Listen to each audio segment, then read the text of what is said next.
Afterschool DC, so you guys are kept abreast of where we are as an office, where our partners, grantees included, fall within the MADC initiative, and so that we are all on the same page as we move forward regarding My Afterschool DC. I'm going to run through a couple of slides with you all so that we are speaking the same language, so to speak, regarding MADC. And so we will also welcome any questions that may be had towards the end as it relates to My Afterschool DC. Before we get started, if you have not done so already, please ask that you all put yourselves on mute and remain on mute. If you have any questions, we absolutely welcome those questions, but I'm pretty certain that a lot of those questions will be answered through this PowerPoint. But if you have a question, please enter all questions into the chat, and we will get to them when the time is appropriate towards the end of this presentation. So now let's dive into the latest developments of My Afterschool DC and what it will mean for our community, our partners included. So for today's agenda, excuse me, here's what we will be discussing. This meeting will focus on providing an intro to MADC. So what is MADC? Our purpose and vision for the initiative, the working groups, an update on the working groups, who we've engaged with regarding stakeholder collaboration, the grantee survey that has been input and considered for the MADC initiative, application requirements, dosage models and funding, RFA details, which is coming out very soon, and school prioritization, financial processes, and then at the end, again, Q&A and also clarifications as needed as it relates to MADC. So let's see, My Afterschool DC. But before we go and dive deeper into it regarding your potential role and how it will impact our broader community, I would like to first make sure that everyone understands the spirit of the initiative as it relates to My Afterschool DC or MADC as it is called. So My Afterschool DC is a fresh initiative. It is new. We've rolled out out-of-school time programs for DC through the Learn24 network. This is an addition to what is already established by the OSC office. The seed for this initiative was sown from Mayor Bowser's vision of after school for all kids. And so our ultimate goal here is straightforward, but also very ambitious. We as an office are aiming for universal access to OSC programs for all K-12 children and youth in the District of Columbia. And so we're going to discuss now our purpose and vision for MADC. MADC, My Afterschool DC, has a clear purpose and vision. Our primary purposes are multiple. One is to, please put yourself on mute. I'm here in the background. Our primary purposes are multiple. One is to expand out-of-school time learning opportunities for kids, enhance our youth's accessibility for OST programs, and also ensure that every single child in DC, every child and youth, regardless of their backgrounds or circumstance, has a place in every OST program that they want to attend. Our vision is to create a district-wide digital portal that will act as a one-stop shop for all things OST. We're not there yet, but our goal is to get us there. Here, everyone, families, orgs, youth, and other stakeholders included, through the portal can gain knowledge and access to participating in some of the highest quality OST programs available in DC. So MADC is a grant competition, and it is an online portal system that is a one-stop shop. And so the question then is, well, who did you engage? Who did you talk to? How do we know that what you're doing is the right thing to do? How have we collaborated to make sure that we are keeping abreast of what's going on the grounds, etc. We established To operationalize our vision, the OST office established 5 working groups that were tasked with different areas of MADC, but with the intentionality of working to bring about the best system and procedures to benefit the OST landscape in DC. While each working group had multiple priorities and areas, some of the focus areas included, so one working group, their focus was on the priority schools and grant competitions, and they were tasked with creating a comprehensive list of proposed priority elementary schools, or schools in general, whether DC public or DC charter schools, and the rationale for each. A list of recommended MADC competitions, so for example, the type of competition, the award, the target demographic, the total competition award, the competition description, etc., and also a timeline for the competitions to roll out once competitions are approved. So that was one working group. And please note that collectively, the working groups encompass about 30+ individuals, and I'll go into who they represented shortly. The second working group was focused on quality assurance, trainings, and oversight. And they were tasked with establishing a list of required trainings for all OST funded providers on what they would cover content-wise, a list of optional trainings for all OST providers and their content, and then also a summary of how the required trainings would cover and address program quality, program access, and program inclusivity. The third working group was focused on portal functionality. They had to establish a proposed scope of work for the MADC portal vendor. They had to identify vendors and acquire quotes from the vendors to carry out this scope of work through a portal, and then also establish a timeline for the actual portal's creation, so the build, the test, and the launch. Working group number 4 focused on funding disbursement, so understanding the proposed ways to improve our internal processes for disbursements, and then also creating a roadmap for a roadmap process for payment of disbursements to the MADC partners. And lastly, but certainly not least, we had the 5th working group whose focus was on marketing and advertising, with their ask was to establish a MADC core message. So what is a message for MADC? Create a marketing plan, whether print, digital, or broadcast, and then a marketing and advertising timeline pre, during, and post the launch of MADC.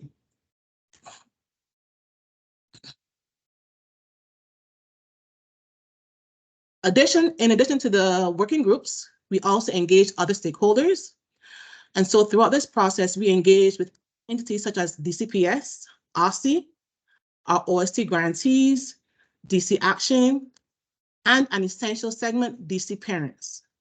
It was meaningful for us to hear directly from various stakeholders throughout this process, as this work impacts many stakeholders. And so parents were involved in the working groups as well, as an aside notation. So we are clear on who our audience is and how the MADC initiative would impact our families directly. So we also conducted a grantee survey to get some insights on MADC. Some of you, I'm sure, have completed the survey, and this targeted our OST grantees. The survey was issued on September 26th and closed on September 29th. We had about 37 responses, 37 organizations, that filled out the survey. And this survey provided our office with insight from current grantees about things such as, are you interested in MADC and expanding your OST program at a priority school? What grade levels would you serve with MADC? I would be interested in serving. What type of program you can offer, etc. So we've engaged the working groups representing OSTI, DCPS, parents, community members, CBOs, etc. We've engaged the grantees, our current grantees, and also, of course, we've engaged with the OST office regarding what is actually feasible. So MADC. For organizations aiming to get on board with MADC, there are specific requirements. And again, these are all based on what we've heard from surveys, working groups, etc. The eligibility criteria states that applicants must be one of the following. So for MADC, if you are a nonprofit, you can apply. You must have at minimum 2 years of a status as a nonprofit in order to be eligible. This is not new. This has been the case for the OST office. So nonprofits can apply. If you apply, you must have an established partnership with at least one of the priority schools that will be in the RFA. A DCPS school that is a priority school can apply as well, but they must establish a partnership with a nonprofit, a youth serving nonprofit. A charter school, which is technically a nonprofit as well, if they are a priority school, they can also apply because they are considered a school and a nonprofit simultaneously. We also place a strong emphasis on partnerships with MADC priority schools. The key here for us is collaboration, especially between schools and nonprofit organizations, again, including DCPS and charter schools for MADC specifically. If you're interested in learning more about how to even begin the process of partnering with the school, our office is more than happy to provide a partnership toolkit for DCPS as a resource to MADC applicants. So dosage models and funding is the next slide. Going further into some of the requirements of this grant competition and what it would look like. Again, the dosage models have not changed from FY24. They remain the same. However, if you provide a minimum of 5 days a week for a certain number of hours, you are incentivized award-wise for MADC.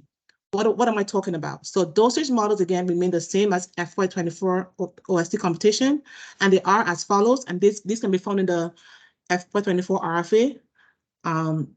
We have the continuous model, the series, and the continuous means that programs that occur during this calendar year for a minimum of 3 days a week for at least 8 hours per week for 25 weeks. Or you can choose the series. This is the same from the FY24 RFA.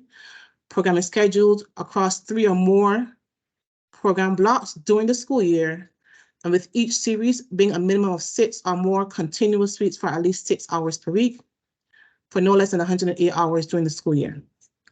And this aligns with FY24 because we don't want to pull a quote unquote fast one on anyone. We want to ensure we're consistent in dosage requirements and in what is being modeled for the OST office. And these also do align with national practices, prioritizing applicants meeting those who have the optimal dosage models, meaning the more hours you're able to have our kids access OST, the more access you have to funding from the OST office. So more hours, more dosage for our kids, more funding is available. We also have elementary age after school programming, which is a minimum of 2.5 hours per day, 5 days a week for 25 weeks each school year. Middle and high school is a minimum of 2.5 hours a day, 3 days a week, 25 weeks per school year. The competition, what is the funding amount available in total for all applicants? 3.125 million for spring 2024. Allocations are based on number of youth served, and applicants may request, this is all going to be detailed in the RFA, applicants may request up to 2,500 per student to be served. Funding allocations will remain constant across FY25 and FY26, but as always, you have to give the caveat, it's subject to council budget approval, and as a result, funding availability, which is where we will absolutely need your help for the budget season to make sure that the OST office's funding streams are sustained and expanded upon in the coming fiscal years. The program period will be for school year ending June 30. However, the grant period will likely be through September 30 to allow applicants to utilize funding for planning, purposes over the summer months. I'm soon done, and then I'll open up the floor for any questions that may be had. So when is the RFA coming out? We are slated, our target date is October 18th, which is just under 1 week. Priority schools that are identified will be using the following criteria. The criteria include at-risk enrollment for our kids, ward location, and is there a current wait list for OST at that priority school? And lastly, but certainly not least, have they not been awarded for 21st century? So we can fill the gaps for schools and for organizations in communities with the greatest need. Currently, the highest area needs that are slated to be prioritized in the RFA, and this is also based on what was found in the needs assessment, is the L community, inclusive of newcomers, migrants, and traditional L students, students with disabilities, students who are unhoused, etc. I will note that the high need communities that are prioritized for the RFA ultimately will be determined and contingent on what the school needs, and therefore may be subject to change based on what the school partner shares is their greatest need demographic-wise. For financial processes, so throughout our working groups and ongoing internal conversations, we have discussed some recurring questions and topics related to finance. And so we are working on our disbursement process, which will include, again, a structured MOU or agreement with a partner school, whether that school is a public school or a charter school. There will be embedded monitoring mechanisms and invoicing for the MADC initiative. So we've gotten a lot of questions. Hopefully we can provide some answers and clarifications on MADC Learn 24. Are they distinct? Are they the same? If they're different, what is the difference, etc. So some distinctions have been sought between MADC grants and Learn 24 grants. Many are also curious about MADC's origin and how it aligns with our larger vision. We also, as an office, acknowledge gaps in the Learn 24 model. And as an office, we are working diligently to address them. So for example, one question we have had is, what current gaps that the Learn 24 model? Okay, I see some questions that we are most certainly able to answer, but let me just finish. I have 2 more slides. So one question is, what current gaps that the Learn 24 model is experiencing? Will this initiative fulfill? MADC will be a strategic partnership across agencies to close equity gaps related to available services for District of Columbia charter and public school students through priority schools. Those priority schools will be identified and established to close these gaps. The OSC office will also be seeking to partner with nonprofits and schools that provide after-school programs in schools and for demographics with the greatest need. We've also been asked, what is the core message for MADC to families, CBOs, and schools? For families, MADC is a push for after school for all by way of universal access for children and youth that want to attend free OSC programs. And for families, we want to share that we are seeking to close after school access gaps at specific public and charter schools. For our CBOs, our core message is MADC is seeking to contribute to the elimination of access gaps for district's most vulnerable youth. We are also seeking to streamline processes for families to access CBO programs. And we want CBOs to be a part of a strategic effort to eliminate gaps in OST access through additional, not replacing, additional OST seats and targeted funding. We've also been asked, well, what's the difference between My School DC and My Afterschool DC? So My School DC is a lottery, and it's a school choice service provided to families interested in enrolling children in public schools within DC. whereas Afterschool DC is a bold vision related to universal access to out-of-school time programs in support of Mayor Bowser's vision of after school for all. With MADC, all K-12 children and youth across the district will have access to high-quality out-of-school time programs, regardless of ward, ability, nationality, zip code, etc. And so in summation, MADC is seeking to create an increase in opportunities, access, and inclusivity for children and youth across the district in service of the mayoral vision of after school for all. As a result, MADC seeks to target schools and communities where there is a demand and gap in OST service provision or a need for OST service provision. We do not want to duplicate services. We want to fill gaps. We want to address needs by way of MADC. And so our office is seeking to build the funding and staffing capacity of orgs so they can better serve DC children and youth, regardless of ability. And we are seeking to expand the number of OST seats available to students who may not traditionally have access to OST programs in DC. Another question that we have been posed is the OST office working toward meeting the needs outlined in the DC Policy Center's needs assessment by way of MADC? Absolutely, as equity undergirds the work of the OST office. The OST office is using the needs assessment to determine where there is demonstrated need for after-school programs and subsequently creating programs where there's evidence of a significant need. Okay. So for my last slide today, in closing, before we open up the floor, I see there were tons of questions in the chat. My phone is going off. So in conclusion, MADC's role in the district is monumental. We are not just looking at after-school programs, we are building a foundation for our youth's future. I urge each of you I would keep it. I would keep it because I think it's important. Hold on, sorry. Please put yourself on mute. So again, MADC is helping to build a foundation for our youth's future. And so I urge each one of you to apply.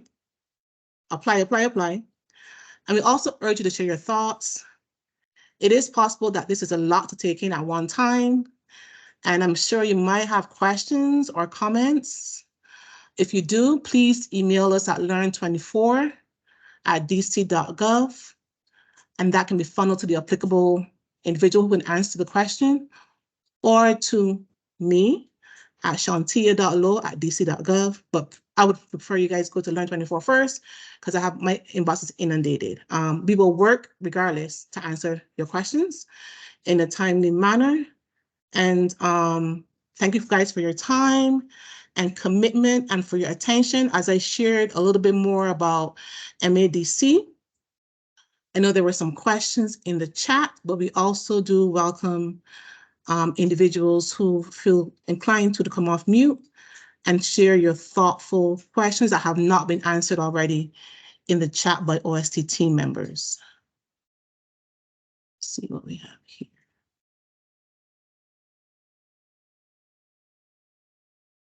Karita, I see your hand. Do you have something you want to say, Karita? Hi, Dr. Lowe, can I say something real quickly? Sure. Grantees that are in on this meeting, can you please sign in on the link in the chat? We would like to make sure that we have attendance for this important meeting. Thank you.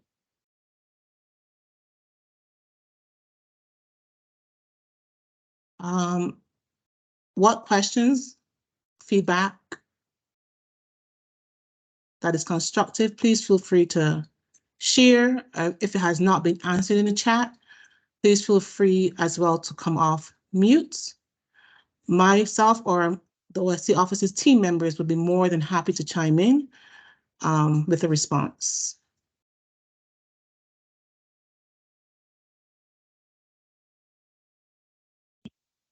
I'm going through the chat to see, make sure everyone's questions have been answered. I see your hand, Commissioner Crump. If you want to come off mute, feel free. Yes, I just want to clarity because I see some of the messages in the chat relating to like off programming site. The My After School DC is specifically for programming that is conducted at a school site, correct? It is, yes, it is specific to programs that are conducted at what we have identified in the RFA as priority charter schools or priority DC public schools. So they are school-based programs, and you must have an established partnership with either a school or the school, if they apply, which is not very likely unless it's a charter, must have an established partnership with a nonprofit organization. Okay, and I guess my next question related to that would be, sorry, is that me or somebody else? You're echoing, so I'm assuming. Hello? Yes, go ahead. Okay, sorry. My next question is in regards to the RFA, if you Learn 24 is releasing a list of schools as priorities and then organizations would apply to operate at those schools, is what I'm thinking you guys are saying. And when you say establish relationships, so for instance, let's say that Baloo High School, we know that high schools you said probably aren't a priority, but let's say Baloo High School is one of 20 schools that are established on a list for the RFA. Would then the organizations then establish relations, show how they're establishing a relationship, or only organizations who are already operating at that said school that is on that RFP would be eligible to apply? Go ahead, Shanna. You look ready. Oh, I can be. So if I understand your question correctly, you do not have to already have an established partnership in place. Now, if you have an MOA already in place with DCPS, you're going to be able to start your programming much more quickly because that will be required for DCPS schools, not charter schools. In order, that's DCPS policy. In order to work in their schools, you will have to have an MOA. So if you already have that, of course, that will be a the plus, process. But but it is not required. We will be providing not only the list of priority schools, but to the priority schools, we will be providing a list. Shanna, you're echoing, Shanna. Yeah, So, I'm sorry. Go ahead. But just really quickly, you do not have to have an already established partnership, but the partnership must be established when you submit your application for the RFA. There has to be a partnership. To clarify, not the MOA. The MOA does not have to be in place prior to the application, but we will have a statement of collaboration that will have to be signed by the priority school and the partner. So you have to be meeting with them to talk about what services are to be provided, what age groups are to be provided, the dosage that they expect at the school. So you're working very collaboratively with that priority school, and then you sign a statement of collaboration that will be submitted with the application. That is the intent. And so that we know that, you have discussed with them or collaborating, because this will require, it's a partnership with that priority school. However, if you don't already have an MOA, that will need to be in place also with DCPS prior to implementing services. So I hope that answered. Or the charter school, DCPS or charter. Or charter school, yes. Can I ask a quick follow-up just on that? Sorry, this is Simon. Shanna, regarding that, thanks. That's helpful to understand. So you had listed the start of the RFA date. When is the deadline? And I just asked that because we're an organization that, we've had conversations with different schools in the past. We don't have something formalized yet. And you're saying that we would need, at least a statement indicating we'd collaborate. How quickly do we need to do that, I guess, is what I'm asking, and when the deadline or cutoff for submissions would be. Thank you, and sorry to skip the line. I just wanted to ask that real quick. Great question, Simon. And we've heard you guys. And so we, as an office, have propose the deadline to be 6 weeks from date of submission.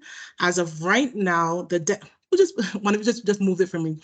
As of right now, the deadline is slated to be December, hold on one second. First. Well, the second, Shannon, because the first is a Sunday. No, that first would be- is a Friday.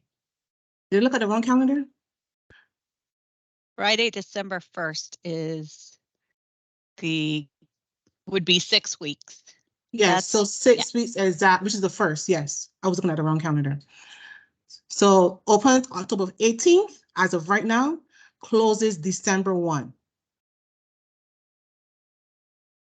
This is of this year, just to clarify? Yes. Okay, so sorry, I think someone does have their hand raised, but because my question directly relates to this. So am I understanding correctly? You will release a list of these priority schools In the RFA, yep. in the RFA, which will come out on the 18th. Mhm. Over the next 6 weeks, between October 18th and December 1st, 1. we will all reach out to these priority schools and hope that they want to start a relationship with us directly. The If you do schools not will then, already, I guess, if you do not already have a if partnership, we're not yes. already at the priority schools, the schools will then choose from amongst all of their suitors who are interested in them, and this all happens in the next 6 weeks before our application is due on December 1st. That is correct. For funding for next school year. Spring. Okay. And this is the same, if we're not able to do that quickly enough for spring, this is the same process that will be happening for funding for the next school year. It's Well, not going to change again. Assuming you're funded for the spring, you would be. I'm echoing, sorry. So assuming you're funded in the spring, you would be in year 1, and then it would be a matter of, and correct me if I'm wrong, Shana, continuing for year 2. So those who are awarded, assuming you are compliant, meeting all the grant requirements, etc., in the spring, it will be a continuation into year 2, year 3.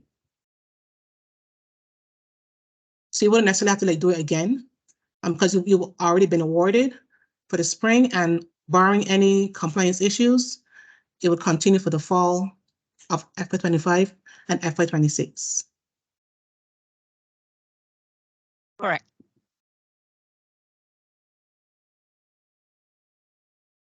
What are the All right. questions? So we're going to go to Mr. Wade next. But before we do go to Mr. Wade, I do just want to make sure we are adhering to the rules and procedures that we set at the beginning, that if you're not speaking, please put yourself on mute, and that way we can minimize all background noise, because we do have quite a number of people on as well. And so we want to minimize the background noise so that we can hear all questions that are coming through. And if you also do have a question that you don't want to come off mute and you're unable to come off mute, please feel free to put your question into the chat, and we can also answer you that way as well. But right, with that being said, I do see Mr. Wade's hand, and Mr. Wade, after Mr. Wade, we're going to go to Mr. King, Clifton King Jr. So Mr. Wade, you're up first. Thank you, Alex. This is Dr. Wade from Empowerment Enterprise 2. I have 2 questions. They both are related. Multiple schools for an organization. Can a nonprofit support multiple partnerships? Is that permissible for this RFA? Yes. Okay. And can multiple schools partner with multiple organizations to provide various services for this RFA? If there's a need, absolutely. Perfect. That's what I needed to know. Thank you so much. Thank you, Dr. Wade. And then we're coming to you, Mr. King. It's cool. Thank you. I might have missed this. When we say spring, is that January? What do we consider the spring? So thank you for the question. Once we get all things done, so it's a whole process, right? Applying, eligibility check, scoring, approval from the MKIND, approval from city admin, award notices. You got to make sure you have insurance in place, school partnership in place, etc. Our calendar for the OST office, with all those things going according to plan, would be February, correct me if I'm wrong, Shannon, hold on. February. January Oh. 29th is the beginning of third quarter, but we would not, with the timeline, it's mid-February that we would be rolling out programming. So allowing you enough time. You'll start your initial collaboration communication with the priority school in December. We are hoping to have I'm sorry, not December, excuse me. And now, as soon as you're starting the grant application process, but then we want to provide you at least a month to do additional planning and recruitment with the school. And so roll out by mid-February. Yes, February. And I want to, go ahead. No, just the last part. Does that roll, like, is that summer school year, if you, provided everything is in compliance, is that summer in the next school year and so on? Yes, so you begin programming in the spring, planning in the summer, and then you continue in the fall at your identified schools. I want to say this up front. Best case scenario, we would have done this in the beginning of like October, right? But we want to make sure that we cultivate and socialize this as opposed to just put it in out there and just say, this is what it is, and that's what it is. We want to make sure we engage stakeholders across multiple agencies and community members. So we are thoughtful in what is being done as we move forward. And so best case scenario, this would have been done in August, July, etc. But we know that summer months are very hard to get people engaged because people are either off, breaks, etc. And so we had a planning process with the working groups, surveys, parents, government agencies, CBOs, etc., to help inform where we land for MADC. And so though a spring start is not ideal, we had to cultivate this initiative first to make sure that we hear from diverse individuals who will be affected by the initiative. So yes, it's a spring start, but the good thing is that if you're awarded, which we encourage everyone to apply, if you are awarded, that funding will be, barring any changes from council or budget adjustments, will be continuing for the FY25 and FY26. So you don't have to necessarily like reapply or get another MOU unless you change schools. And while programming is through the end of the school year, we are allowing the grant period to run through the summer so that you can utilize the funding to continue planning for FY25 over summer months.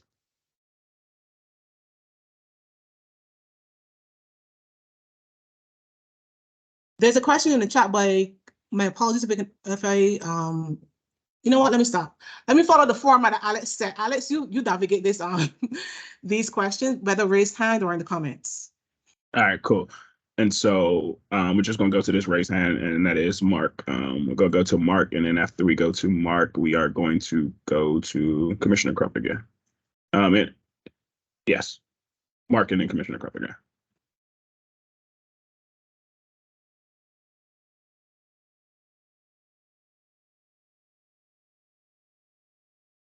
Mark, is your hand raised on purpose? If not, we can go to Commissioner Crump, and then we can go to these questions that are asked in the chat.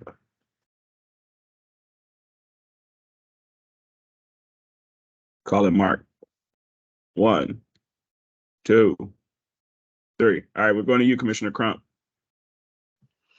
Okay, so just to clarify, from the question that was just answered, I'm under the impression that a school can partner with as many organizations as it wants. So for instance, if we have a list of organizations that come out on an RFP and one list of schools, and school A gets called by 20 organizations, and school A says, all of your programs sound great, we would love to partner with you, it can sign 20 like partnerships agreements, right? So if that's happening because we have these priority list of schools, how is it then determined who's going to get funded, how many organizations are going to get funded for each site, or how is that going to be prioritized if we have this priority list of schools that everybody is going after or can go after, and the schools don't have to like pick a certain number of partnerships? I'm just trying to understand that part. I'll start and chime in if you want to, Shana. So this will not be a case of 20 orgs partnering with the school because it's based on need. That's the first thing. And so, for example, if an org provides soccer and the school needs tutoring for math, there's not alignment, so there's no need to even engage or cultivate a partnership with the school. And so when it comes to a school potentially being inundated, I don't think it's likely, because by default, there will be a filter based on what the school actually needs and what the CBO can actually provide. Regarding the question of, can you please restate the second question, Commissioner Crump? I guess that I'm not sure what the second question was, but it's more alignment of what like the question they just asked in the chat was like, I guess is Learn 24 going to provide for each school that it's saying is a priority what their needs are? Because then how would it be determined for each like, has the research for that been done to say, okay, well, this school Ward 8 priority 1 needs STEM and this school needs reading support? Like, how is that determined if all of the organizations are essentially going to be given a list of schools? Is there a set priority for each school? So what we're going to do is provide a list of all of our vetted grantees to the priority schools with the grades that are currently served and the activities that are currently provided under FY24. So they have at least a list. They also have partnerships. As you know, many of these schools already have partnerships, but in meeting with them, they are interested in developing new partnerships as well. So that will help to guide the conversation from the school side of things. However, in that, to answer the first question a little more fully, is in the statement, the letter, the statement of commitment. The school has to work with the partner. Again, they're identifying the services that they need, as you suggested. Maybe it's literacy for 3rd through 5th graders. So the services, the grade levels, and how many youth. So that has to be collaborated with the partner. And from our end, we are not able to identify. We did have those conversations. I think it depends on who you're speaking with at the school.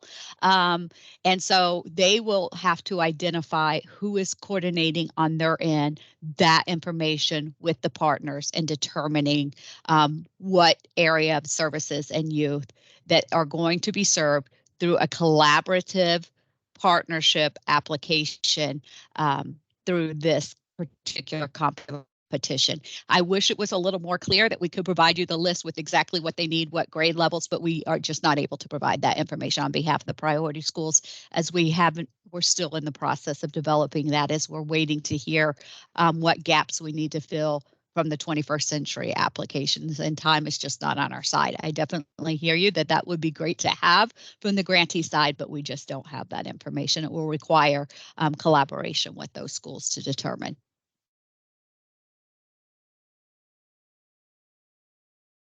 So I guess my follow-up question to that would be, and maybe when I see the application, I'm sorry for asking so many questions, but is there like a minimum number of students being served? Because I just could see that, for instance, a school might need for 3rd grade help with reading support, but then for 4th grade have totally different needs, which means that it could provide letters to different providers for different services, unless this is a larger grant saying, okay, well, you got to serve at least 50 or 100 kids at the school. And then within that partnership, it fills those frameworks. Like, I'm just trying to understand the scope of work, because I know a lot of schools have a lot of needs, which means I could see a lot of partnerships with organizations, and then trying to prioritize who is getting funded at those schools and how that comes down. I'm just trying to wrap my brain around that part.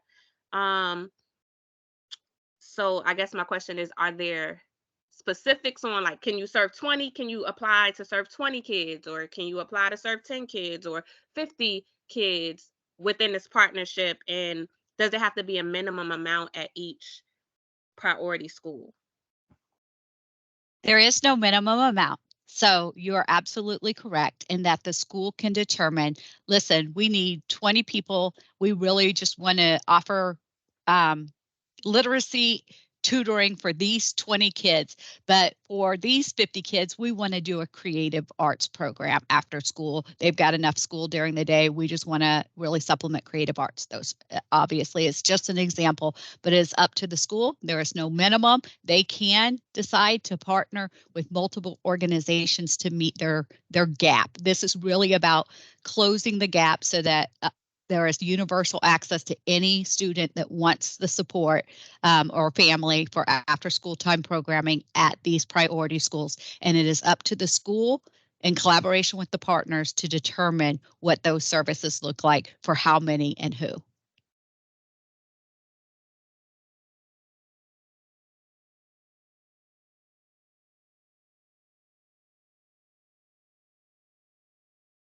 All right, I do not see any more hands at the moment, and thank you guys for your questions so far. The first question that I've seen in the chat, and I'm going to try to answer all the questions in the chat because we are recording this, and so some people might not actually have access to the chat, and so I'm going to try to respond to all. I'm going to try to regurgitate all the questions and answers that are into the chat box. So team, please feel free to chime in if you have additional comments or feedback that could be included into the response as well. So first and foremost, yes, we are going to send out the slides and this recording to all individuals on this call at a later date. We probably will have to do some edits and make some minor changes and minor tweaks to the PowerPoint, but we are going to send this out to everybody involved. Second question or next question is, are you eligible to apply for this if you already are receiving the OST grant? And the response is yes, since this is a special competition, all current grantees are eligible, and even organizations that were not funded this year are eligible to apply for this competition. Is that correct, Shayna and Dr. Lip? Yes, that is correct. So all current grantees, as well as individuals or organizations that did not receive funding, are eligible to apply. And please feel free, if you have a question, to still raise your hand or enter it into the chat box, and we're still definitely working to answer all questions. So if you have the 21st century and Learn 24, you are not eligible. I don't know if that's a question. Was that a question? That wasn't a question. Okay, it's just a statement. Okay. All right. I'm reading through questions. Is the primary target elementary and middle schools and no high school? I think that was answered. The priority is elementary and middle. However, we have not yet confirmed priority entirely, as we are still waiting 21st century's results.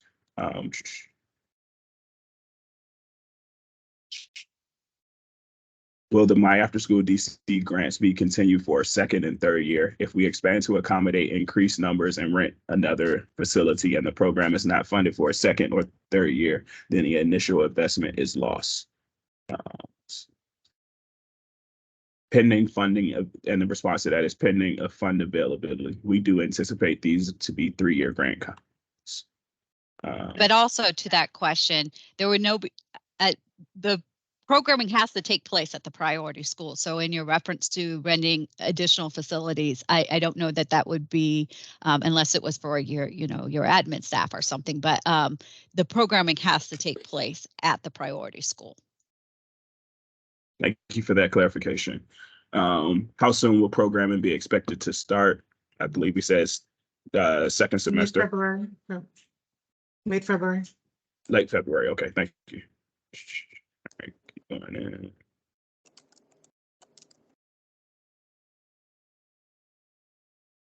Is this grant for 1 year? It is expected to be a 3-year grant. Did I hear correctly that this program begins in the spring of 2024? And also, is this spring and summer combined? This as well has been answered.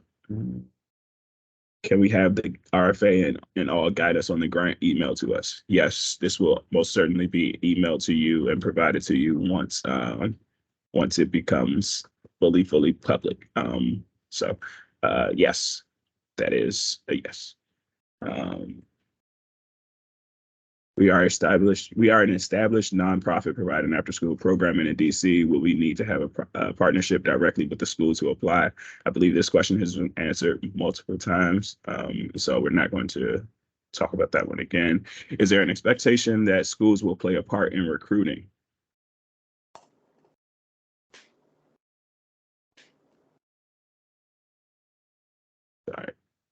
Sorry, I got to scroll down and see if there's a response. What I can say is that that's a part of the partnership, right? So establishing the rapport, the schools will be able to help you identify the kids with the greatest needs. So which ones need to be targeted. They can certainly be a part of or they can certainly support, is what I should say, your recruitment efforts by providing you with a comprehensive list based on what their established needs are. But I don't think it's necessarily a school-only recruitment effort. It's a collaborative recruitment effort by the school and the partner that they are going with for the MADC. Thank you. All right, next question. Will the OST funding we're receiving this year still be available under current dosage requirements beyond this year, or is it entirely being replaced by the My Afterschool DC program?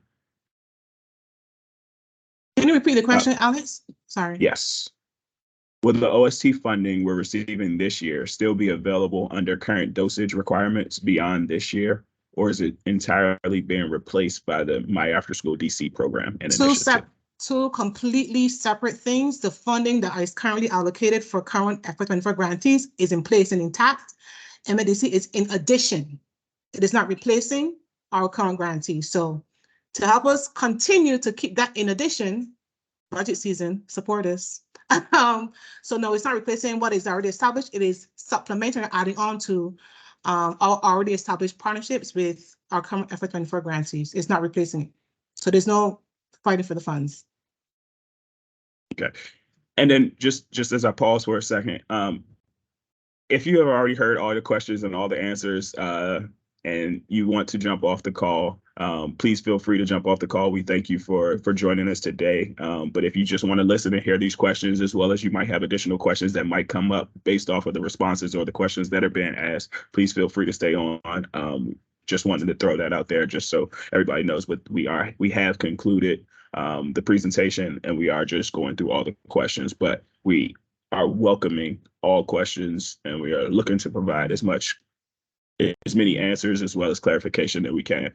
So please feel free to stay. Please feel free to jump if it's suited for you. And so the next question is the list going to include the school's needs? And I believe, Shana, you responded to this, but if you want to, just one more quick time, I apologize. No, it will indicate whether they require a partner. So if they are a DCPS school, they are required to partner with a CBO. If they are a chartered school, they are not required, but some of our charter schools would like to partner. So we will include that so that you know who you can reach out to. Thank you. And then will the pot of funding for OST stay the same, or will My Afterschool DC and OST be sharing the same funding source? And I think, Dr. Lowe, you just touched on this, but if you want to just respond one more time. Sorry, I know. Thank you guys for the question. Have no fear. Budget season is here. I'm just kidding. So for MADC, we are not taking from the funds that are already allocated for our FY24 grantees. It is additional funding on top of what we already have. So it's not replacing, it is supplemental. We have already earmarked the funding, so our current grantees will not be affected. The only ask is that once budget season comes around, you really stand in the gap to send a message for council that OST funding needs to be preserved. So this is not taken out of any pots that are currently established. It is adding on to an already established pot of funding. All right, great. Thank you. Will music education be identified as a need? Scientifically, it helps with academics, but the arts are not typically focused on as a need. And so the response to that is up to the schools. Then there's a comment, and we do have a response to it. So there will be less money available for traditional OST programs because some will be diverted to fund the My After School DC programs. And the response to that is no, the My After School DC funds is on top of what has already been allocated to traditional OST programs. It is not taken away from those funds. The next question is, do we have an anticipated number of youth to be served by this funding? Is the cost per youth established by the OST office? So I bet. There's no minimum youth to be served. It is based on needs / the gap in services at the school, and there will be a per student dollar amount allowed. All right, and the next question is, can we provide programming for multiple schools at the same site? My After School DC, as is school-based for students at that school. All right, and then is there a funding ceiling? What is the per student rate again? All right, let's see. There's no funding ceiling as we are outside of, I believe, and Dr. Lowe, correct me if I'm wrong, up to $1 million. After $1 million, we have to get council approval. But this will allow schools with CBOs with the capacity to apply to serve multiple schools. If you have the capacity to do that, then you can apply in one grant application up to that $1 million mark. Is that correct, Dr. Lowe? Yes, and you do not have to, you can apply for one school or for more than one school. You do not have to apply for multiple schools. I would encourage you to be tactical in who you reach out to. Our cap is 3.125 overall. That is our cap. But whatever you propose in your RFA, just make sure that it aligns with what the school you are partnering with needs and the number of kids that they want to be served through your partnership. Dr. Lowe, sorry to jump in here.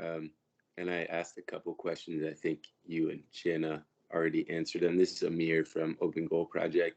But I was just curious if there was any wiggle room with that, because we would love to serve multiple schools. However, we're a small nonprofit. We're trying to build capacity, but that would be a stretch for us.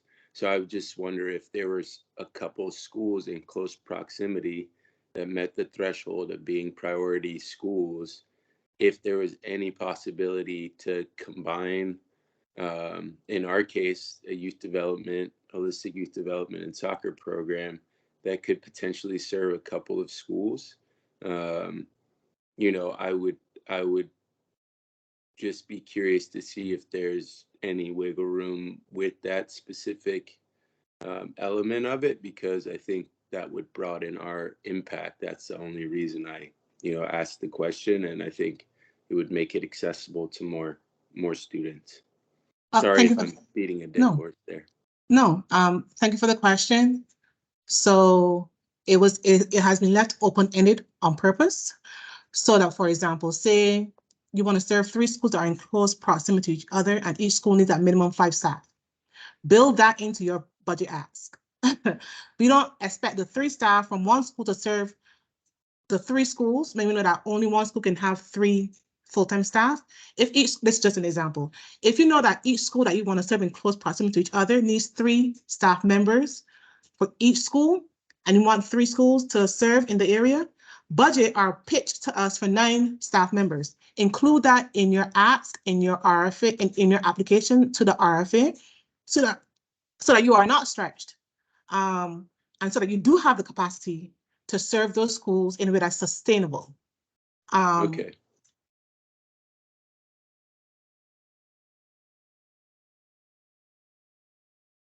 Thank you for that.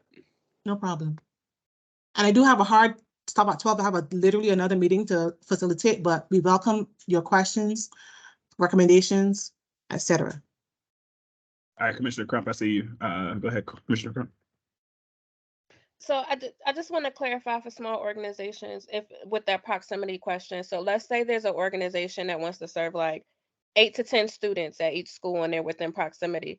And if there is a cap, like let's say it was 2,500, I heard you say, there's not a possibility of that person to be able to hire 3 staff members for that one site. So I think what was being asked and what would be helpful for other organizations just to know yes or no to is if they are proposing to serve a limited, like a small number of students, and the schools are within walking distance, and it's a small number at each school, could they then do programming for the 15 students if it was like 5 students at this school, 5 students at this school as one program? Or does it have to be an established, if you have 5 students at this school or 10 students at this school, it has to be at that school? So the likelihood of it being 5 is minimal because we are going based on need and wait list / demand.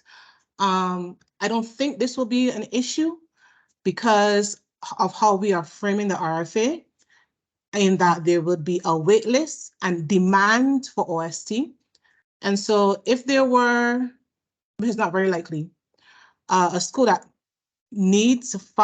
has a need of 5 students. Shanna, any thoughts on that? Yeah, I don't anticipate a school with a need for only 5 students being on the priority list. However, I do want to, before we have to jump off, really point out, because I do think that this is relevant to your question, Commissioner Crump, and I also want to thank Michael for posing it in the chat. We do highly encourage subcontracting. If you get a grant, that you work with other organizations to provide that soccer club one day a week, to provide creative arts. And there is a question built into the RFA around your ability to do that.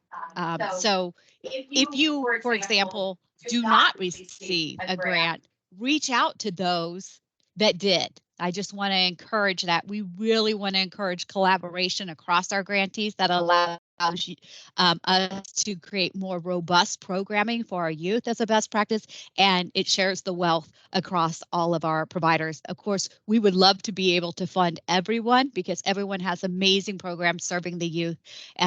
But we are limited by the funds that are available to us. So please do.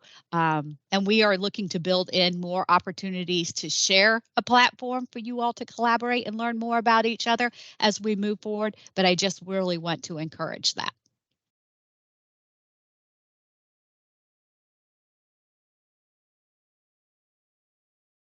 All right, thank you. I'm still going to stay here. Everybody else, please feel free to jump. But once again, I'm just going to run through the questions. That way they are documented. Those answers are documented. We have the responses to them. But if you still do have questions, please feel free, as always, to email your questions to learn24@dc.gov, and we can definitely respond to you then. I will respond to you that way. And it's like we always say, we'll make sure that those questions get funneled to the correct person. We thank you for your time. We thank you for joining us today. And we thank you for your contribution to making sure that our kids in this District of Columbia have access to high quality after school and summer programs. So once again, thank you for joining. I am still going to stay on. Please feel free if you want to hear me run down these same questions that you've already seen. But other than that, thank you guys, and see you guys at the next outing, and have a great day and weekend. Thank you, Alex. And Shannon, I do have to go, but again, learn24@dc.gov for any questions. Thank you all for being here. Thank you, Alex, for facilitating the chat. And if you have any questions, please feel free to email us. The RFA will be coming very, very, very soon.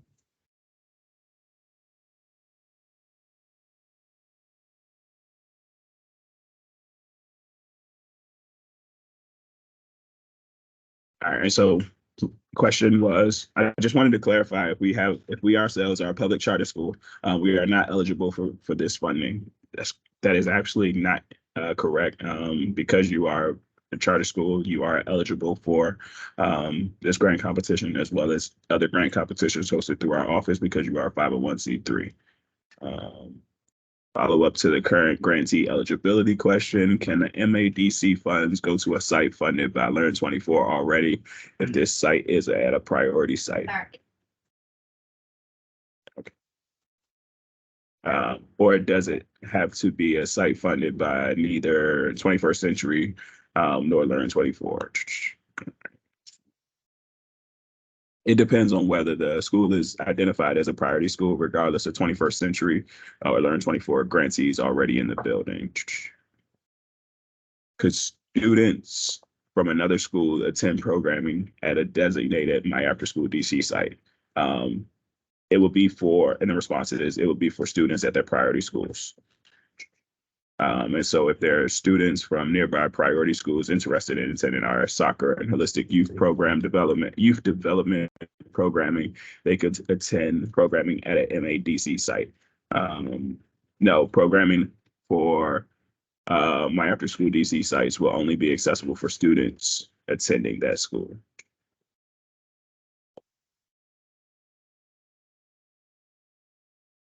Through our partnership, if we have the administrative capacity to support smaller nonprofits, can we offer sub-granting and evaluation support for multiple sites? And the response is yes, absolutely, and we encourage this. That's all the questions that we have. So once again, thank you guys for joining. Thank you guys for staying on. Thank you for listening to me read the questions and read the responses. I did just get another question and I do not have the answer for it. So I'm just going to allow that question to, I'm going to make sure that question is responded to via email. But once again, thank you for that question, as well as thank you for participating and thank you for joining today. We truly do appreciate it and enjoyed the conversation as well, enjoyed the questions, the comments, as well as the feedback. So thank you again, and have a great day. And if you have not done so already, please feel free to sign in utilizing the link that Karita is about to drop into the chat. Karita, can you drop the link into the chat for me one time? But please feel free to drop the link into the chat one more. Please feel free to sign in if you have not done so already. Thank you. And have a great day. Alex, I signed